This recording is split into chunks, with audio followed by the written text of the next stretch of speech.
এটাই তো সমস্যা সখা। এই সংসারে আমি মানব রূপে অবতীর্ণ হয়েছি, তাই কিছু নিয়মে আবদ্ধ। যতক্ষণ জীবিত আছি আমি বৈকুণ্ঠে যেতে পারবো না। সখা, তুমি যেতে না পারলে আমাকে পাঠিয়ে দাও বৈকুণ্ঠে। তুমিই তো বলো আমার ভক্তি দেখে যে কেউ অধর্মের পথ থেকে সরে আসবে। সখা, তুমি জানো তুমি কি বলছো? কোনো জীবিত ব্যক্তি বৈকুণ্ঠে যেতে পারে না, তার জন্য প্রাণ ত্যাগ করতে হয়। হ্যাঁ, সে আর এমন কি বড় কথা। তুমি ধর্মকে রক্ষা করার জন্য এমন কঠিন সিদ্ধান্ত কতবার নিয়েছো, প্রয়োজন পড়লে আরো একবার কঠিন সিদ্ধান্ত নেবে। ধর্মকে রক্ষা করার জন্য, বৈকুণ্ঠের পবিত্রতা বজায় রাখার জন্য, আর গয়াসুরের অধর্ম আটকানোর জন্য তুমি সুদামার হত্যা করে দাও, নিজের চক্র হাতে তুলে নাও, আর আমাকে তোমার স্মরণে নাও সখা। আমাকে বৈকুণ্ঠে পাঠাও, আমায় বধ করো সখা, আমায় বধ করো। সখা, তুমি কি সমস্যার সমাধান করতে এসেছো নাকি তা বাড়াতে এসেছো? তুমি এটা ভাবলে কিভাবে যে আমি তোমায় বধ করব? সখা, তুমিই তো বলতে একটা রাজ্যের জন্য একটা গ্রাম, একটা গ্রামের জন্য একটা পরিবার, আর একটা পরিবারের জন্য যদি এক ব্যক্তির বলিদান দিতে হয় তাহলে দেওয়া উচিত। সখা, এই সম্পূর্ণ সৃষ্টিকে রক্ষা করার জন্য শুধু একজন ব্যক্তিকেই তো হত্যা করতে হবে, এতে আর কিসের সংকোচ? সখা, আমি সংসারে ধর্ম রক্ষার জন্য অবতীর্ণ হয়েছি, আর তুমি আমাকে দিয়ে এত বড় অধর্ম করাতে চাইছো? তুমি চাও যে আমি আমার মিত্র, আমার পরম ভক্তকে বধ করি? কখনোই না। সখা, তুমি তো স্বয়ং পরমাত্মা, আত্মার সত্যের ব্যাপারে তুমি খুব ভালো করেই জানো। তুমি তো জানোই যে শরীরের মৃত্যু হয়, আত্মার কখনো মৃত্যু হয় না। আর যার মৃত্যু নেই তাকে হত্যা করতে এত দ্বিধা কিসের? তোমার জীবন কেবল একটি শরীর নয়, তুমি ভক্তি, প্রেম, মিত্রতার প্রতিমূর্তি। যদি আমি তোমায় বধ করি তাহলে তার অর্থ হলো আমি ভক্তি, প্রেম, মিত্রতাকে বধ করছি, আর এটা অসম্ভব সখা। তুমি তা দেখোনি যা আমি সেখানে দেখে এসেছি। গয়াসুরের প্রভাবে শুধু বৈকুণ্ঠই নয়, বরং সমগ্র সংসারে ভক্তি আর ভালোবাসা সমাপ্ত হচ্ছে। শুধুমাত্র সাধারণ মানুষই নয়, ঋষিমুনিরাও ব্যভিচারী হয়ে উঠছেন। সখা, যদি আজ তুমি আমাকে বধ না করো তাহলে এই সংসার থেকে ধর্ম, প্রেম, ভক্তি সব সমাপ্ত হয়ে যাবে। তখন গয়াসুরকে আটকানোর জন্য আর অন্য কোনো পথ থাকবে না সখা। তাই তুমি নিজের মিত্রের জীবনের প্রতি কোনো মোহ রেখো না সখা। আমাকে বধ করে এই সৃষ্টিকে রক্ষা করো। সখা, আমি জানি তুমি এই জন্যেই বলছো কারণ এই সংসার সংকটে রয়েছে, কিন্তু সখা এটা প্রথমবার নয়, কোনো পথ অবশ্যই বেরোবে। কিন্তু এও যে প্রথমবার ঘটছে সখা, যে সুখ দুঃখ পাপ পুণ্যের ঊর্ধ্বে থাকা বৈকুণ্ঠ ধাম আজ সংকটে। এও প্রথমবার ঘটছে যখন অসুররা কাউকে হত্যা করছে না, বরং তাদের মোক্ষ দান করছে। এও তো প্রথমবার ঘটছে যে পাপী মানুষেরা বৈকুণ্ঠে যাচ্ছে। সখা, এটা সৃষ্টির নিয়ম, যদি সমস্যা থাকে তাহলে তার সমাধানও থাকবে। সমাধান তো তোমার সামনে আছে সখা, কিন্তু তুমি আমার কথা মানতেই চাইছো না। আমার জীবন তো তোমারই দান সখা, যদি আমি তোমার শরণে চলেও আসি তাতে কি এমন ক্ষতি হবে? তাই সব চিন্তা ছেড়ে আর সব রকম মোহ ত্যাগ করে আমাকে বধ করো সখা।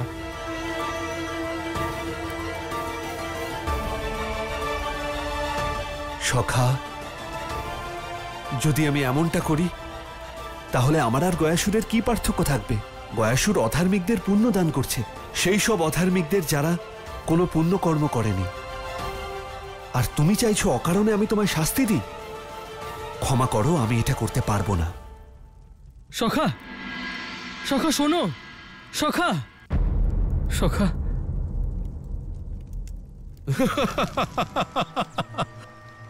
এটা এই সৃষ্টিতে প্রথমবার হচ্ছে যে পুণ্য পাপ হয়ে গেছে আর পাপ পুণ্য, অধার্মিক আর অসুররা বৈকুণ্ঠে যাচ্ছে আর ধার্মিক চোখের জল ফেলছে। যে বিধান দ্বারা বিষ্ণু এই সৃষ্টি সঞ্চালন করত, আমি সেই বিধানই বদলে দিয়েছি। দেবতারা এটা ভাবছিল যে আমি বিষ্ণুর থেকে কোনো বর চাইনি, কিন্তু সঠিক সময়ে আমি তার কাছে এমন বর চেয়ে নিয়েছি যার দ্বারা আমি ওরই বিনাশ সুনিশ্চিত করেছি।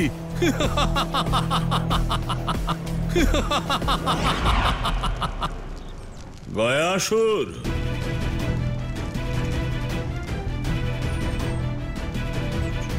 প্রণাম গুরুদেব। গুরুদেব, আপনি এখানে? তুমি এতদিন ধরে যে গৌরবের কাজ করেছো তাকে পূর্ণতা দিতেই আমি এসেছি। গুরুদেব, আপনার দর্শন পেয়ে আমার উৎসাহ দ্বিগুণ হয়ে গেছে। বিশ্বাস দৃঢ় হয়েছে যে এবার অসুরদের ত্রিলোকের অধিপতি হওয়া থেকে কেউ আটকাতে পারবে না। তোমার উৎসাহ স্বাভাবিক গয়াসুর, কিন্তু আমি এখানে এই কারণে এসেছি যাতে ওই বিষ্ণুর ছলনা থেকে তোমায় বাঁচাতে পারি। গুরুদেব, ওই বিষ্ণু আমায় তখন থামাতে পারবে যখন আমি কোনো অধর্ম করব, কিন্তু আমি তো শুধু মানুষদের মোক্ষদান করছি, আর মোক্ষদান করা কোনো অধর্মের কাজ নয় গুরুদেব। তুমি ওই ছলনাকারীকে চেনো না গয়াসুর। ও যেমন ছলনাকারী তেমনি ওর ভক্তরাও।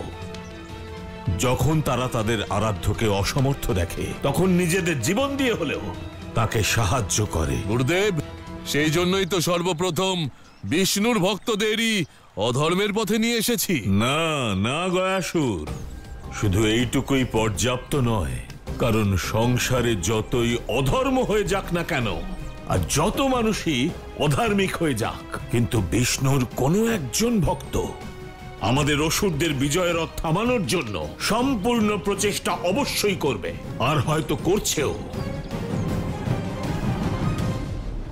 বৌঠান, সখা আমার অনুরোধ মানল না। এখন বৈকুণ্ঠে যাওয়ার একটাই উপায়, আপনি আমাকে হত্যা করুন। এ আপনি কি বলছেন? আমাকে কোন ভুলের শাস্তি দিচ্ছেন আপনি? আপনি চান তো যে সখা কৃষ্ণের সমস্ত কষ্ট দূর হোক, বৈকুণ্ঠ থেকে পাপীরা বহিষ্কৃত হোক, আর গয়াসুরের বিনাশ হোক? কিন্তু আপনার জীবনের পরিবর্তে নয়। বৌঠান, ভক্তের জীবন যদি ভগবানের কাজে লাগে, একজন সখার জীবন যদি আরেক সখার কাজে লাগে, এর থেকে বড় সৌভাগ্যের কি হতে পারে? তাই আমাকে এই পরম সৌভাগ্যের থেকে বঞ্চিত করবেন না বৌঠান। আমাকে আমার প্রভুর ধামে পাঠিয়ে দিন। আপনার ত্যাগকে আমি সম্মান করি, কিন্তু প্রভু যদি কোনো সিদ্ধান্ত নেন তাহলে তার পেছনে নিশ্চয়ই কোনো কারণ আছে। আর আপনার প্রভুর প্রতি বিশ্বাস রাখা উচিত, আর নিজের মন থেকে এই জীবন ত্যাগ করার সিদ্ধান্ত ভুলে যান। তাহলে গুরুদেব, আপনি কি চান? আমি কি করব? তোমাকে নিজের উদ্দেশ্য সময়ের থেকেও তীব্র গতিতে পূর্ণ করতে হবে, যাতে বিষ্ণু অথবা বিষ্ণুর কোনো ভক্ত আমাদের পথ আটকানোর প্রয়াস না করতে পারে। গুরুদেব, মোক্ষের লোভ দেখিয়ে আমি সম্পূর্ণ সংসারকে অধর্মের পথে অগ্রসর করে দিয়েছি। এবার যত শীঘ্র ওই অধার্মিকদের মৃত্যু হতে থাকবে, বৈকুণ্ঠ পুণ্যলোক থেকে পাপ লোকে পরিবর্তিত হবে। না গয়াসুর, আমাদের হাতে এত সময় নেই যে মানুষের মৃত্যুর অপেক্ষা করব, কারণ যদি আমরা অপেক্ষা করি তাহলে ওই বিষ্ণু সময় আর সুযোগ পেয়ে যাবে আমাদের সঙ্গে কোনো না কোনো ছলনা করবার। তার মানে আপনি বলতে চাইছেন যে তুমি সঠিক বুঝেছো গয়াসুর, আমরা অধার্মিকদের মৃত্যুর অপেক্ষা করতে পারি না। সেই জন্য আমাদের সকল অধার্মিককে হত্যা করে একসঙ্গে বৈকুণ্ঠে পাঠিয়ে দিতে হবে। শুধুমাত্র তবেই এই সৃষ্টিতে আমাদের অসুরদের আধিপত্য স্থাপিত হবে। তাহলে ধরে নিন গুরুদেব, এই পৃথিবীতে অধার্মিকদের আধিপত্য স্থাপিত হয়েছে, কারণ আপনার ইচ্ছাই হলো আমার কাছে আদেশ।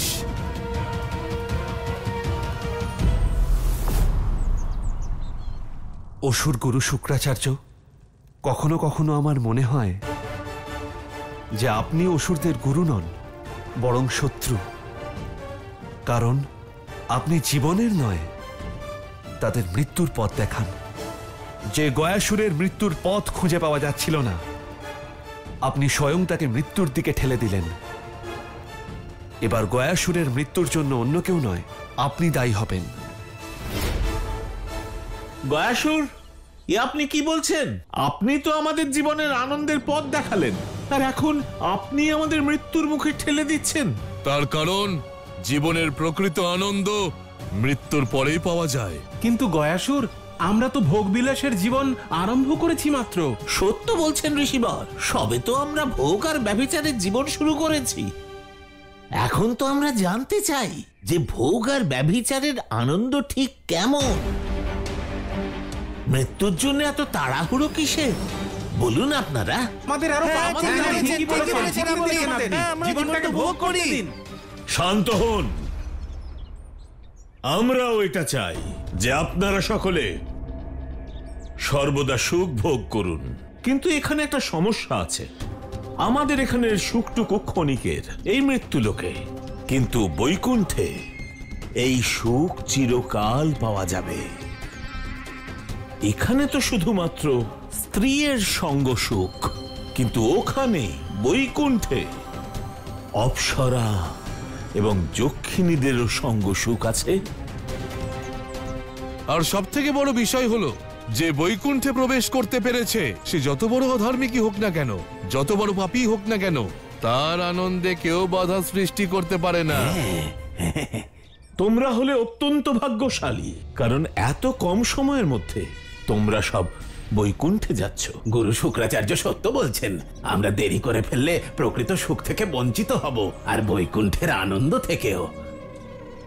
এবার সিদ্ধান্ত তোমাদের নিতে হবে যে তোমরা কিছু মুহূর্তের আনন্দ চাও নাকি চিরকালের আনন্দ।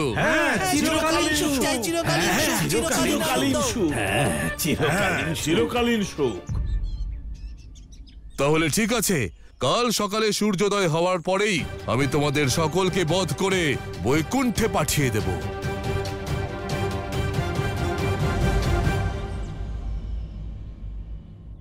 বৌঠান, ভেবেছিলাম আপনি আমাকে সাহায্য করবেন, কিন্তু আপনিও আমার কথা মানছেন না। ওদিকে গয়াসুরের পাপ বেড়েই চলেছে।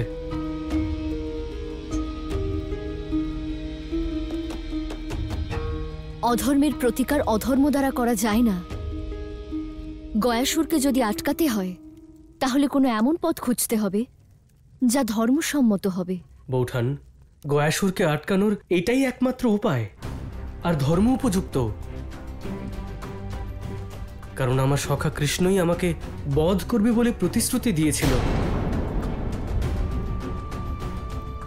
এ কি বলছেন আপনি?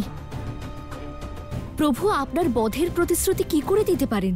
আমি জানি বৌঠান, আপনি এখন আমার কথায় বিশ্বাস করবেন না, কিন্তু সেই সময় পরিস্থিতি এমন হয়ে গিয়েছিল যে সখা কৃষ্ণকে আমায় বধ করার প্রতিশ্রুতি দিতে হয়েছিল। কি এমন পরিস্থিতি উপস্থিত হয়েছিল যে প্রভু নিজের ভক্তকে বধ করার প্রতিশ্রুতি দিয়েছিলেন? এ আমাদের বাল্যকালের ঘটনা, যখন একজন অসুর মহাবলী মায়াবী নিজের তপস্যা বলে যজ্ঞের দুই দেবী স্বধা আর স্বাহাকে বন্দী বানিয়ে তাদের বিবাহ করার চেষ্টা করেছিল।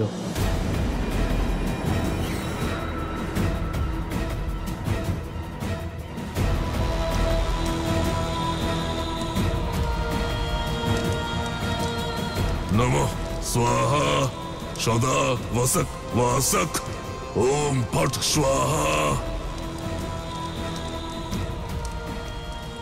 सदा वसक वासक ओम फट स्वाहा। হে দেবী, আমার যজ্ঞ সম্পূর্ণ হয়েছে, আমার পুণ্যাহুতি গ্রহণ করুন। ওম ফট স্বাহা।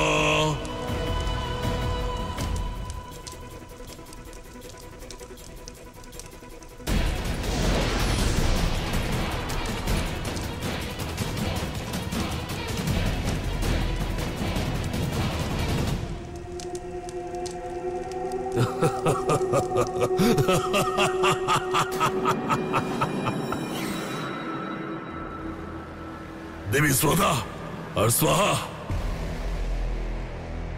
আমার পরিকল্পনা সফল হয়েছে। আমাদের এই যজ্ঞ থেকে বের করে এনে অনর্থ করেছ মূর্খ। অনর্থ অনর্থ হয়েছে এই সৃষ্টির জন্য, কিন্তু আমার কাছে এটা বরদান।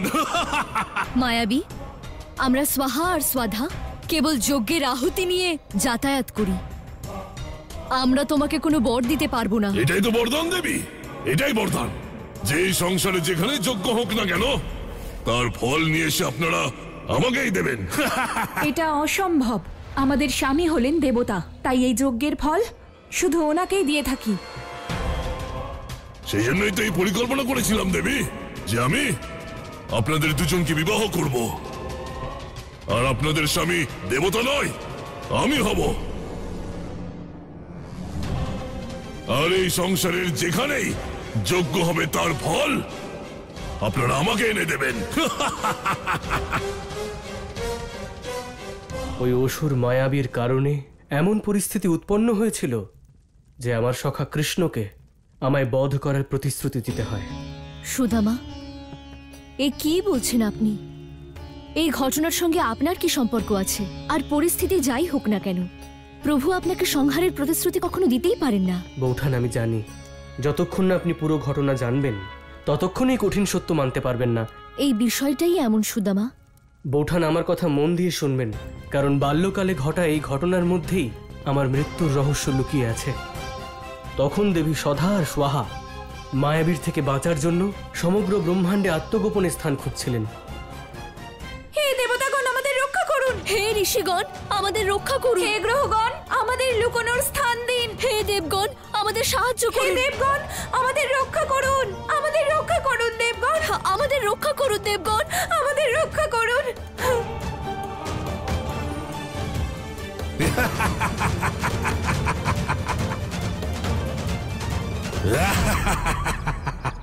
দেবীরা, এই সংসারে একজনই আছে যে আপনাদের রক্ষা করতে পারে, আর সে হলো স্বয়ং মায়াবী।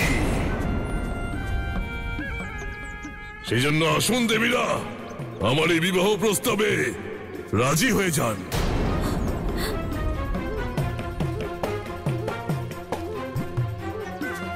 শীঘ্র চলো। প্রভু, আমাদের রক্ষা করুন। প্রভু, আমাদের রক্ষা করুন। স্বধা আর স্বাহা যে আপনাদের যজ্ঞকুণ্ড থেকে বের করে আনতে পারে, আপনাদের কি মনে হয় আপনারা তার থেকে লুকোতে পারবেন? আরো শীঘ্র চলো।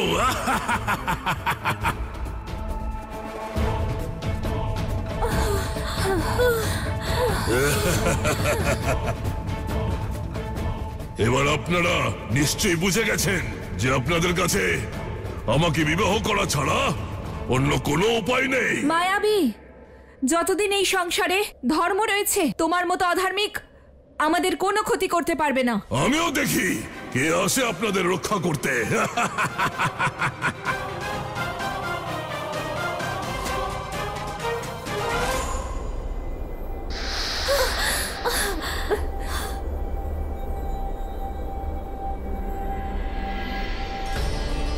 কে যে মায়াবীর সঙ্গে মায়া করার চেষ্টা করছে? কে আপনি যে আমাদের এখানে সাহায্য করছেন? নারায়ণ নারায়ণ। প্রণাম দেবর্ষি। প্রণাম দেবীগণ। আপনি আমাদের সাহায্য কিভাবে করবেন? আপনি তো যুদ্ধও করেন। আমি আপনাদের রক্ষা তো করতে পারবো না, কিন্তু আপনাদের দুজনকে রক্ষা করার জন্য আমার কাছে একটি সঠিক পথ আছে। কোন পথ দেবর্ষি? আপনারা দুজন বৃন্দাবনে চলে যান। সেখানে আমার প্রভু বিষ্ণু কৃষ্ণরূপে অবতীর্ণ হয়েছেন। ত্রিলোকে কেবল উনিই আছেন যিনি আপনাদেরকে রক্ষা করতে পারেন। ধন্যবাদ দেবর্ষি।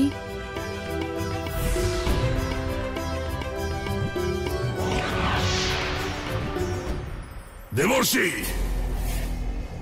দেবতাদের আসার সাহস হয়নি, তাই তারা আপনাকে পাঠিয়েছে আমাকে আটকাতে। নারায়ণ নারায়ণ, এ আপনি কেমন কথা বলছেন অসুররাজ মায়াবী?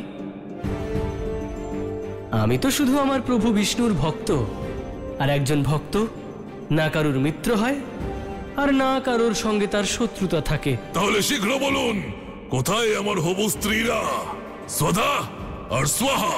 ক্ষমা করবেন অসুররাজ মায়াবী, এই কথা আমি আপনাকে বলতে পারবো না। এবার আপনার ইচ্ছে, হয় আপনি এখন আমাকে খুঁজুন, আর না হলে দেবী স্বধা আর দেবী স্বাহাকে। নারায়ণ নারায়ণ।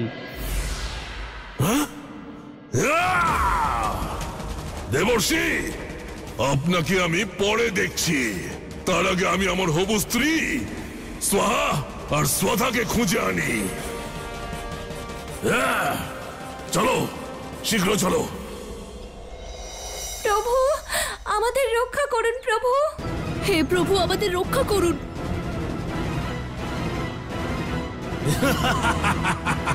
প্রভু, আমাদের রক্ষা করুন। প্রভু, আমাদের রক্ষা করুন প্রভু।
একজন ভজন গাইছে আর একজন নৃত্য করছে। মনে হচ্ছে এদের ভক্তি সন্ধ্যা পর্যন্ত চলবে। ততক্ষণ আমি এই লাড্ডুগুলো খেয়ে নিজের খিদে শান্ত করতে পারবো না।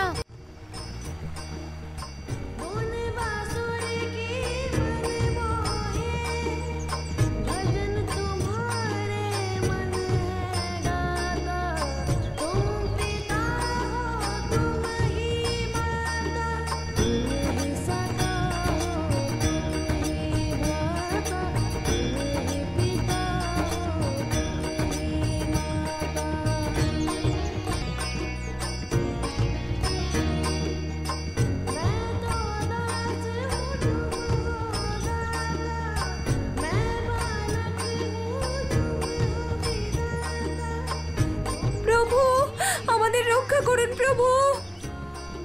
কেউ আমাকে ডাকছে।